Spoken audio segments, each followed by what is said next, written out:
head of residential property here at Harrison Park Rickerbys. I've been doing property work for more than 20 years, and during that time I've put together my thoughts on what my clients should be doing when they're buying a property, and I thought it'd be useful if I told you what those my top 10 tips were when buying property. The first tip is that you should research the local area. Really do your research. Time spent before you put your offer in on the property will pay dividends. Check the local schools, the transport, how busy the roads are. Really spend time checking where you would like to live, and also looking into the future, what your plans might be if you're planning to have children, for example. Check out the local schools now to avoid a potentially costly move. My second tip is that you should always think about the location of the property. Location should come before the size of the property. The location is what determines the price and the saleability of the property at a later date. So while it's often said location, location, location, that is very crucial when buying a property. That will help with the resale, and also any future price you'll be able to secure for your property. So that's absolutely essential that you research the location properly. My third tip is that you should use experienced solicitors. Some firms of conveyancers don't have solicitors, or they have inexperienced, untrained staff.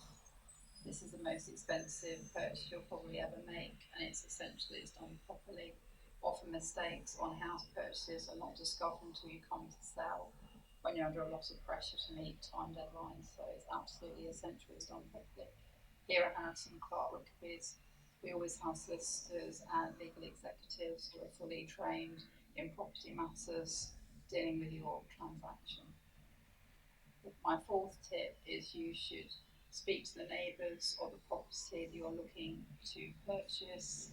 They'll be able to give you a true view of the area and what it's like to actually live there. The seller of the property is obviously biased and would want to sell the property as soon as possible, but the neighbours will be able to give you the lowdown on the area, which I think is pretty important. My next tip is that you should speak to the local agents, not the one selling you the property, but other agents, to check up on the price you're paying for the property and the general area. Are they aware of any planning permissions that may be put in on surrounding land, for example, that may impact on your decision to purchase, and may also affect the value of the property in the future? So they're a good source of information.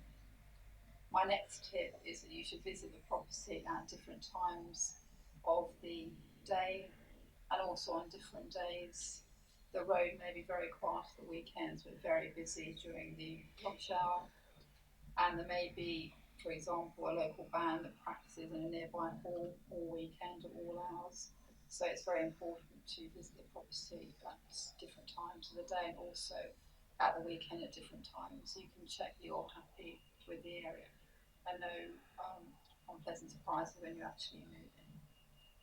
My next tip is that you should always check what items are included in the sale of the property. You may admire the seller's curtains and carpets, but they may have no intention of leaving those in the property when they move out. You need a detailed list of what's included in the property, right down to whether they're taking the light bulbs and the lampshades. This can avoid disputes afterwards, which are often very hard to resolve, as the value of the items may be quite small, but obviously important to you as the buyer. My next tip is that you should make sure you have your funding in place before you make your offer on the property. That way you'll be in a good position to move. The seller and the agent will have confidence in you that you're able to buy the property, and you'll also be able to meet any deadlines that the seller wishes to impose on you. My next tip is that you should budget properly before you buy the property. Make sure that you write down all your expenses that you're going to have against your income to make sure you can afford the property. And finally, I would suggest that you have a survey done on the property. This checks the structure of the property and will raise any issue that may be expensive going forward, damage to the roof, the foundations, any problems with the structure. Solicitors can't advise you on that, although we can recommend surveyors to you who will be able to help you. This can avoid costly mistakes further down the line if you're not aware of future expenditure on the property. That's my last tip there. Any questions, please don't hesitate to